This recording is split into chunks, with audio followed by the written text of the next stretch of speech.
What is up, car addicts? Welcome back to my top 10 series, and this one we're going to be discussing the top 10 things that car guys hate in GTA Online, in my personal opinion.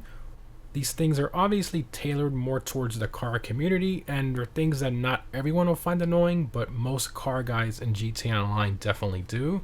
And obviously, GTA isn't Need for Speed or Forza, so I'm not saying that it should be a perfect car game, but it's still a game that heavily relies on the car aspect of the game, and judging by all the lengths Rockstar has gone with customization, almost 10 cars every DLC, and even DLCs focused on cars with the Tuners update, it's pretty obvious why there's a large car community in GTA Online, especially over the years. But anyways, let's get right into it. Starting off with number 10, the fact that we cannot raise the ride height of cars in the suspension category, we can only lower them. And this is especially annoying when it comes to off-roaders. It's a real shame that we can only lower them. It would be nice if we could raise them. I hope Rockstar adds this as a feature in the future, but at this point, I highly doubt it. We might have to wait for GTA 6 for that one. Continuing to number 9, we have the lack of a chrome variant of the newer street and track category wheels. I mean, every single other category has the chrome option, but for some reason, Rockstar never added it to the two new wheel categories, which is a real shame. And what makes this even worse is that in your agency custom shop, there's actually chrome variants of those wheels on display that you cannot actually get. I mean, what's the point? Over 2 years and we still never got them? I mean, is that to tease us, to make us want it, even though we can't get it? I don't understand. Rockstar always finds a way to annoy us in some way. Moving on to number 8, we have exclusive stock wheels. So as most of you may know, most cars in GTA Online come with unique stock wheels that are not available to apply on other cars. Now granted, with the introduction of the street and track categories, they have added some of them in there, but there's a ton that would look amazing on other cars. Rockstar really should add a wheel category called manufacturer or something like that, and just put all the exclusive stock wheels in there. It would dramatically change vehicle customization and just general variety in the game.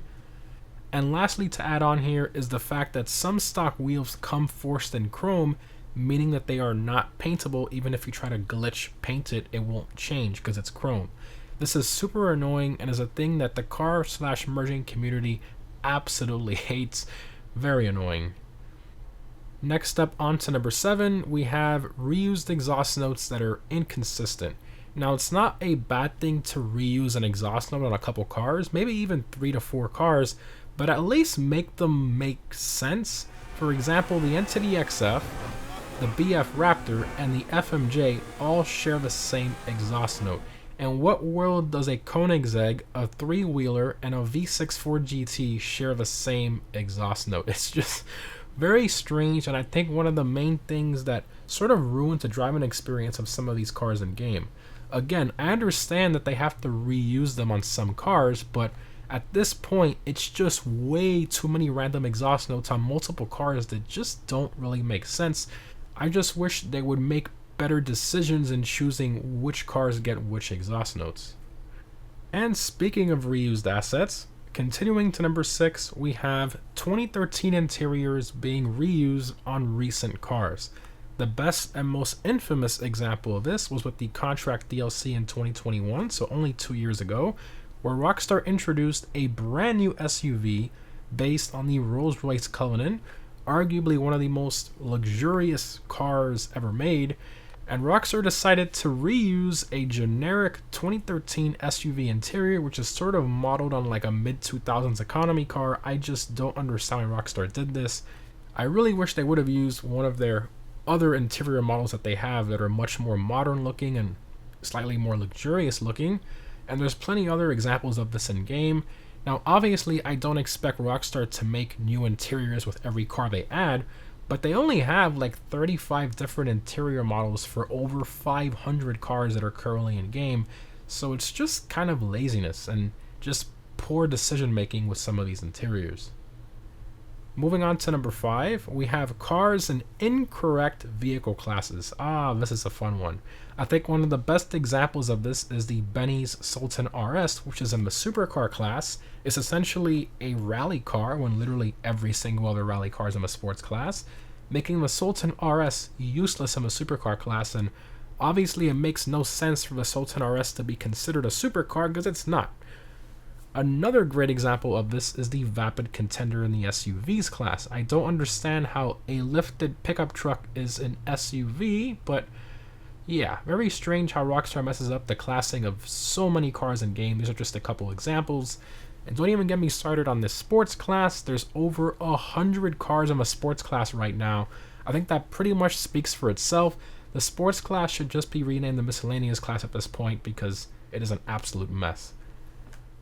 Next up, on to number 4, we have wheel fitment issues. So the biggest one being that when you apply a wide body / fender flare option on a car, and then the wheels actually don't come out with the wide body. They just stay in, resulting in terrible fitment. Now there's many other games that do this properly, Need for Speed, The Crew 2, etc. I mean, why put it as an option if you're not going to have correct fitment that goes with the upgrade? It seems like something that would be relatively easy for Rockstar to incorporate, but I think the main reason they don't fit it in is because they'd have to create a separate hitbox for those upgrades. That's just my guess, but also to mention, there are also a lot of cars that come stock with terrible fitment, like the Yessi Sport, for example, where the wheels are just too far in, and I think this is just an example of rushed content. Continuing to number 3, we have the stock spoilers that don't add traction. This one is super annoying when a car comes with a really nice looking stock spoiler, but then you don't get the traction benefit unless you purchase one of the other spoiler upgrades that you may not like. It's super annoying. I really hate this. I'm sure a large portion of the car community out there will agree. I really wish Rockstar would make all the cars come without a stock spoiler, or maybe even just put the same stock spoiler as the first upgrade option, so that you're essentially paying for the traction benefit without having to sacrifice changing it to another one you don't like. Moving on to number 2, we have the infamous handling flags. Arguably one of the most hated things in the game by the car community, which has ruined so many good cars like the Entity XXR, the GB200, the Swinger, and even the recently added Entity MT, because Rockstar just copied over the coding from the Entity XXR. Just a real shame how all these cars were ruined by those annoying and quite frankly stupid handling flags. And for those of you who don't know what handling flags are, well, back in 2018, Rockstar was experimenting with a way to fix curb boosting, since obviously cars in GTA go faster with every bump or curb you go over, and their first iteration of attempting to fix this was the one that's been nicknamed the slow handling flags, where the car actually goes slower with every bump you go over. Plus the car can't mid-drive speed boost anymore, and the result is just an absolutely terrible driving experience, especially when you're driving over bumpy roads. The car sounds like it doesn't even know what it wants to do, revs all over the place, the car just sounds like it's completely broken. And sometimes when you take slower corners, it does mid-drive on its own, and the car just sits there for a few seconds not going anywhere. Just one of the worst things they've ever introduced in the game, by far.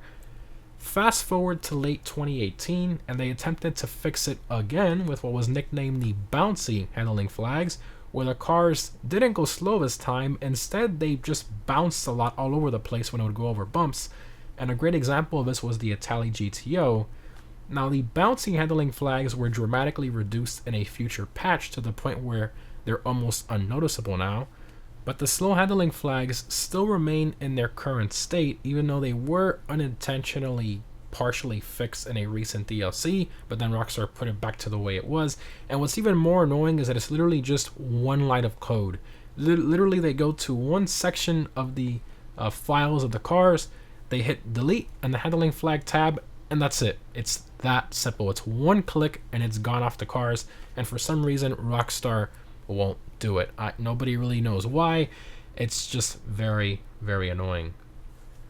And lastly, on to number 1, the thing that car guys hate the most in GTA Online, and this also applies to a large portion of the general GTA Online community as well.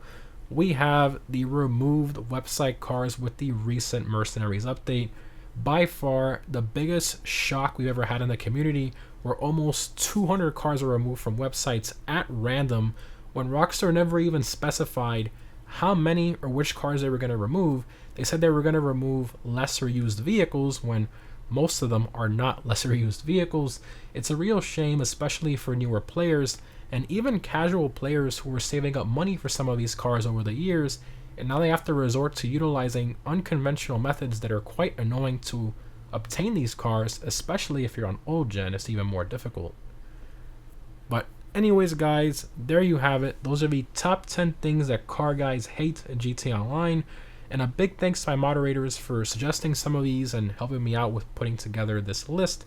Definitely let me know what other things you guys hate in GTA Online as a car guy down below in the comments. And also what other top 10 videos you guys want to see me do next. Thanks for watching, guys, and I'll see you in the next one.